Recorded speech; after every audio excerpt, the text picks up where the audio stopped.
Today is a great day to draw. Today I want to show you how to render light and shadow like I did in this piece here of my character Omari, and just simplify the process for you. I know when I was first starting to draw digitally, it was very intimidating to paint and render. So to start off, we got to draw some thumbnail sketches.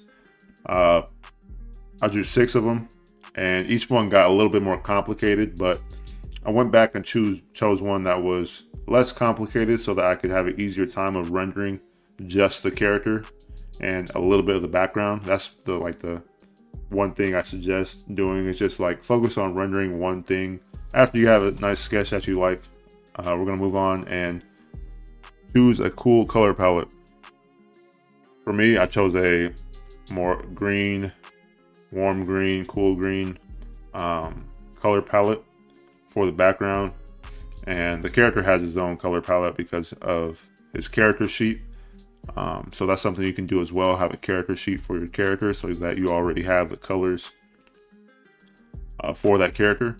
But yeah, keep it simple. Use reference as a starting point for your illustration. You don't have to guess. You can use whatever reference you want from online and use that to inspire your color choices. For me, and in this illustration, my focal point is my character, and I wanted him to be looking confident and fierce.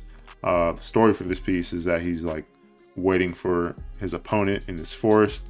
So the first thing I started rendering the shadow for was the face of the character. And what's interesting about rendering shadow is that you automatically have light. Like, you don't have to paint in the light necessarily. All you have to really do is paint in the shadow, and then the light will appear. And after all that, after you render all of the simple shapes of the shadows, you can go in and add bounce light. And that's pretty much like the only light that I really paint in. So yeah, here on the face, I just rendered the shape of shadow that I wanted, and the light just appeared, right? I didn't have to paint that in, which is interesting. But yeah, start by identifying where your light is coming from. In this piece, it's coming from the top of the character down from the canopy of the forest. And what I really enjoyed about this piece is drawing all the cast shadows of the branches and the leaves across the character. That was very challenging at first, but I found a cool reference picture that helped me do that. And I started doing it in the face and realized I didn't lay down all the basic shapes for the shadow. And so before you get into details, I would just recommend coloring all the shadow areas.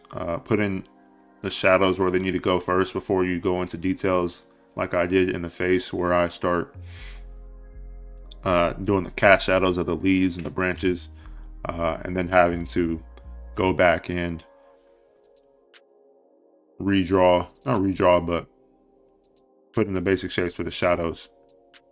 Because the light is warm, that's casting onto the character, I actually want my shadows to be cooler, a cooler color, and a little bit more saturated as well. So for this entire coloring process, I'm only using one layer to color the character. This just helps me render faster without having to worry about 1,000 layers. And I only added like a overpaint layer after I had all my shadows in and all my bounce lights in, just to like clean up certain things. And I just find that it's faster to color without having to worry about 1,000 layers. All right, so this is the finished piece, and I want to show you how I apply overlay layers to the drawing. So I only use overlay layers and color dodge layers after I get everything colored and done, to add more saturation and more light to the piece. The first overlay layer I added was this beam of light here. It's a light yellow color, like something like this, and I use that to create some beams of light. And sometimes I like to add the overlay layers in while I'm still coloring the piece, because it helps me understand where it's going. And that's what I did with this blue overlay layer.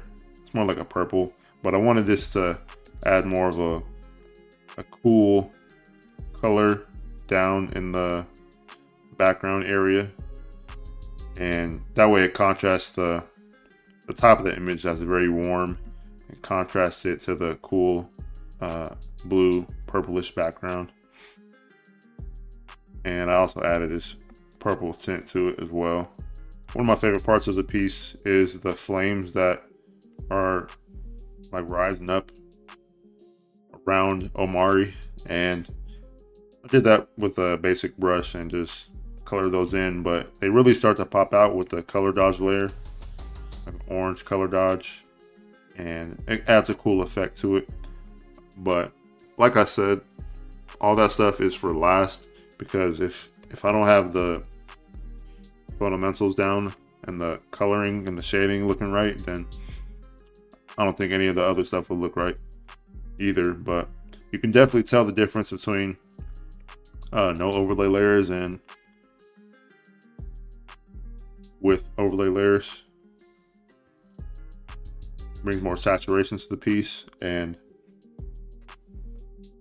creates a more dramatic feel to it. The last thing I wanted to talk about is just drawing with one layer for your coloring process, your rendering process. So this entire character is colored on one layer basically. I have my shadow color here.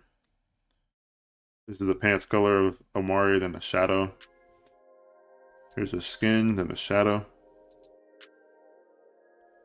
The same thing with the red of the cape and the shadow. A little darker, a little more saturated, and I changed the hue a little bit more. I changed the hue to be more cool, so it's toward blue. And then I did that for all the colors in the piece, and I draw on one layer because it helps me draw faster, and I don't want to worry about 1,000 layers when I'm coloring and trying to figure out where everything's at. So this could be a lot cleaner, and that's what the second layer, this second layer is for. I have an overpaint layer where I touch things up, and that's what this layer did here. So you can see the difference between the first initial rendering and then the cleanup. I really just wanted to focus on the face and the area near the face. Just get the shadows right and the shapes right in the face. But just really like simplify stuff. You don't have to make this complicated. I think that's what my problem was when I first started. I felt like this was a little overwhelming. But just keep it simple and just like paint the shadow color. If this is his skin, I just want to make it a little bit darker, more saturated. And yeah. But hopefully this video helped you. And hopefully you can go and create your own dope stuff off of this video. I hope this helped you. And I will see you in the next one. Peace. Peace.